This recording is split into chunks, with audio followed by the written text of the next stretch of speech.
celle de faire appel à des architectes dès le départ. Là, immédiatement, vous avez une assurance de réalisation conforme aux normes et aux standards pour la construction et la stabilité des bâtiments. Parce que l'architecte va s'entourer de tous les autres corps de métiers professionnels afin de l'accompagner dans le cadre de cette réalisation.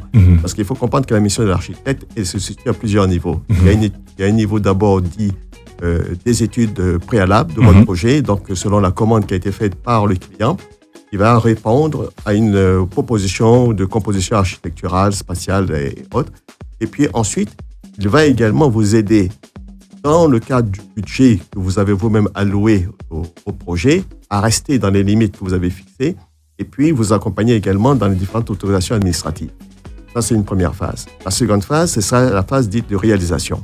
Et dans cette phase de réalisation, il sera en relation avec le ou les entreprises qui seront retenues pour la construction et il va s'assurer du respect des différentes normes constructives pour que votre bâtiment, à la fin, respecte toutes les conditions d'exploitation pour lesquelles vous avez sollicité cet architecte.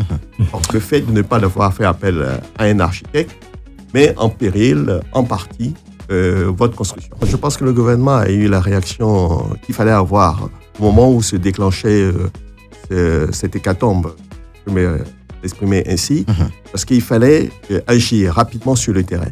Donc, la mise en place de la brigade, la plateforme collaborative de contrôle et de construction, a été déjà un pas qualitatif appréciable que tous nous avons salué. Malheureusement, on se trouve sur un passif qui est très important, parce que, on le rappelle assez souvent, au niveau statistique, environ 80% des constructions n'ont pas respecté les règles administratives ou techniques de réalisation. À Abidjan, 80%? 80%. C'est un chiffre énorme, mais c'est un passif qu'il faut gérer aujourd'hui.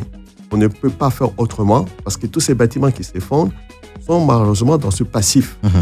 Et puis les nouvelles constructions qui se font également sans respect des autorisations administratives, notamment du permis de construire, font l'objet d'un rappel auprès des propriétaires en vue de leur soit régularisation ou de leur démolition lorsqu'il s'avère que ces bâtiments menacent ruine. Mais je constate également, c'est un constat personnel que je fais, que toutes ces constructions, ceux qui construisent n'y habitent pas. C'est-à-dire qu'ils le construisent pour autrui, pour des personnes. Alors, est-ce que ce n'est pas le fait qu'ils n'habitant pas ces constructions, ils le disent, je vais faire un gain commercial et puis je mets des personnes dedans avec tous les risques qui accompagnent. Alors, il y a peut-être matière à demander à des psychologues de nous aider à comprendre qu'est-ce qui se passe dans la tête de ces personnes pour oser faire des investissements aussi importants sans prendre les garanties minimales.